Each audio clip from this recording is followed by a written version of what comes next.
Shalom, Bapak Posma. Kami dari kelompok 10 ingin mempresentasikan materi tentang monopoli dan oligopoli.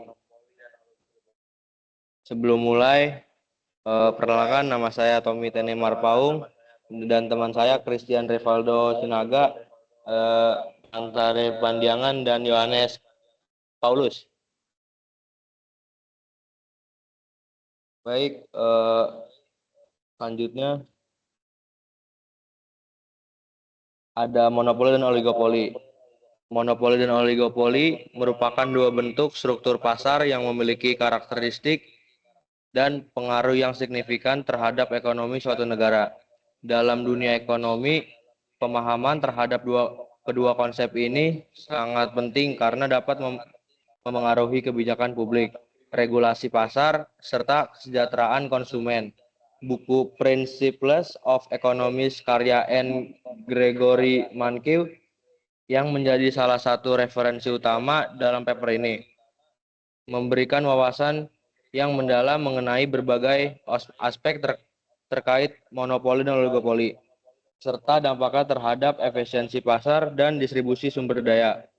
Monopoli terjadi ketika satu perusahaan menguasai seluruh pasar untuk suatu barang atau jasa tanpa adanya pesaing, sehingga memberi kontrol penuh atas harga dan pasokan.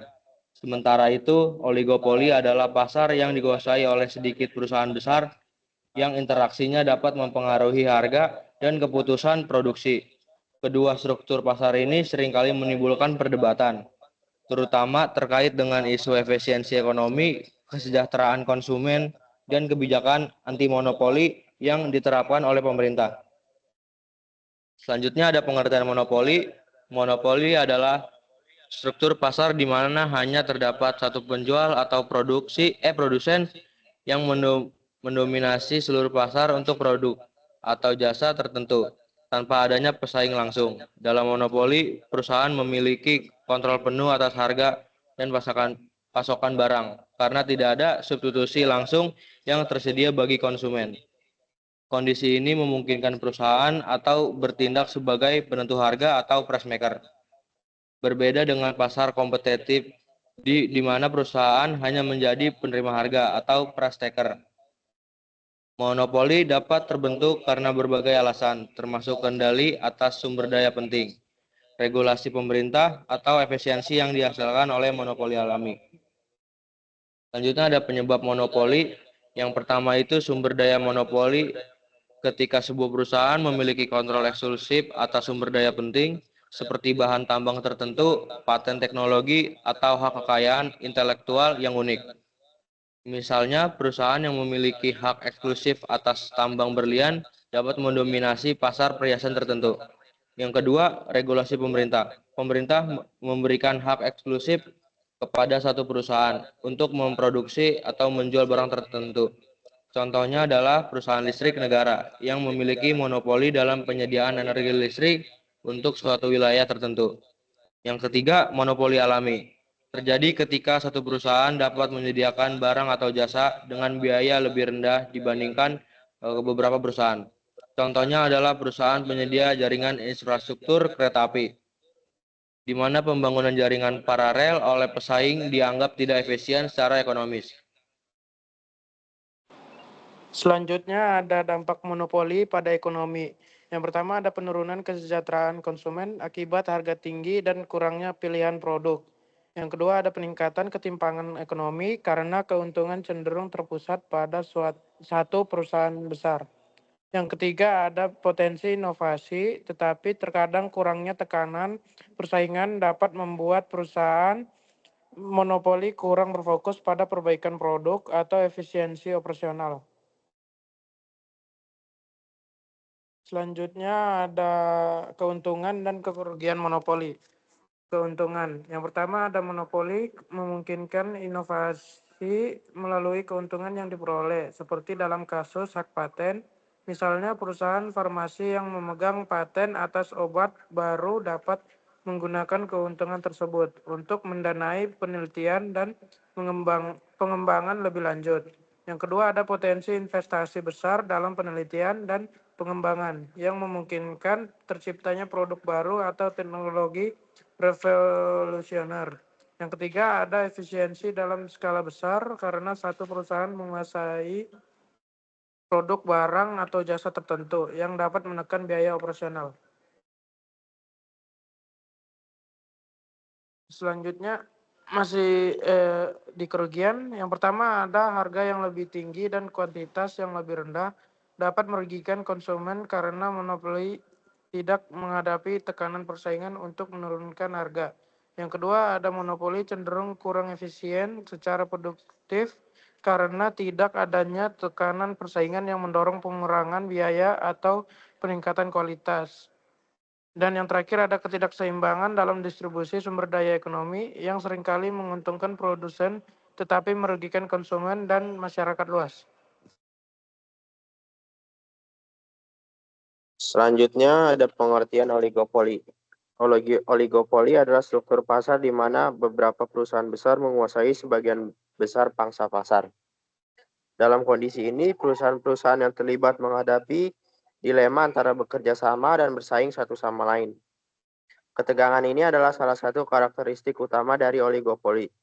Secara umum, oligopoli terjadi ketika sejumlah perusahaan besar saling bergantung satu sama lain dalam pengambilan keputusan, yang menyebabkan adanya interdependensi dalam perilaku pasar. Dinamika persaingan dalam oligopoli. Perusahaan-perusahaan besar seringkali terlibat dalam strategi harga dan non-harga. Terkadang mereka terlibat dalam persaingan harga untuk mendapatkan lebih banyak pangsa pasar. Sementara pada saat lain mereka mungkin memilih untuk berfokus pada diferensiasi produk, iklan atau promosi untuk menarik konsumen tanpa mengubah harga secara signifikan.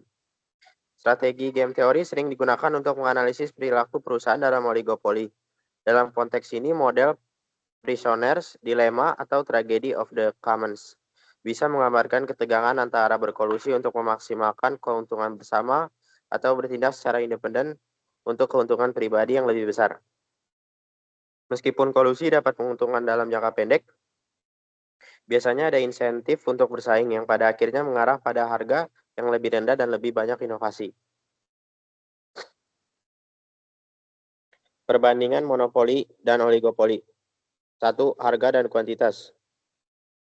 Dalam monopoli hanya ada satu produsen yang menguasai seluruh pasar sehingga perusahaan monopoli memiliki kontrol penuh dan atas harga dan kuantitas barang yang diproduksi.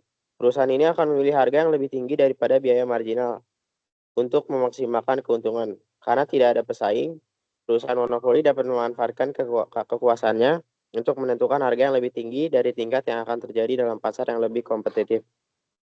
Oligopoli. Di pasar oligopoli ada beberapa perusahaan besar yang mempengaruhi harga dan kuantitas. Setiap perusahaan dalam oligopoli dapat menetapkan harga berdasarkan prediksi tentang bagaimana pesaing akan bereaksi terhadap harga yang ditetapkan.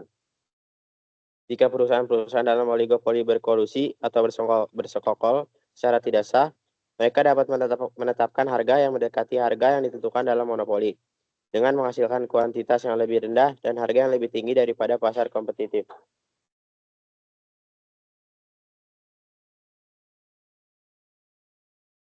Selanjutnya ada kebijakan pemerintah dalam monopoli dan oligopoli. Kebijakan terhadap monopoli yang itu ada pengaturan harga.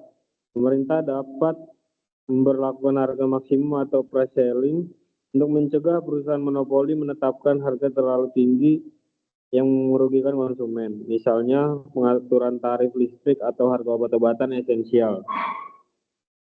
Dalam beberapa sektor strategis atau contohnya listrik, air, transportasi umum, pemerintah sendiri yang menjalankan monopoli untuk memastikan pelayanan yang adil dan efisien bagi masyarakat.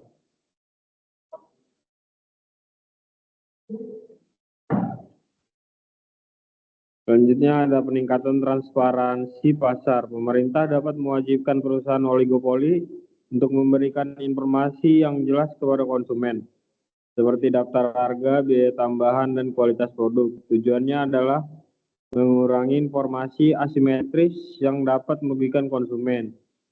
C, ada promosi persaingan.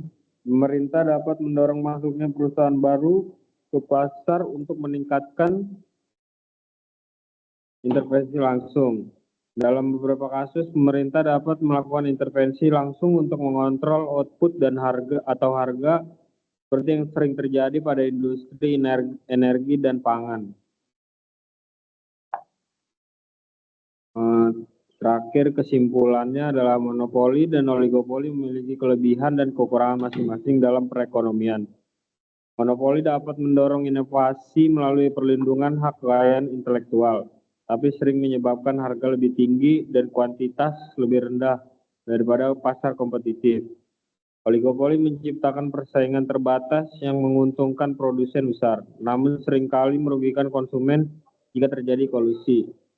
Kebijakan pemerintah yang efektif seperti regulasi harga, penerapan undang-undang anti monopoli, dan insentif untuk meningkatkan persaingan sangat diperlukan untuk menyeimbangkan kepentingan produsen dan konsumen serta meningkatkan efisiensi pasar. Baik, sekian dari kelompok 10. Kurang lebihnya mohon maaf. Terima kasih, Pak.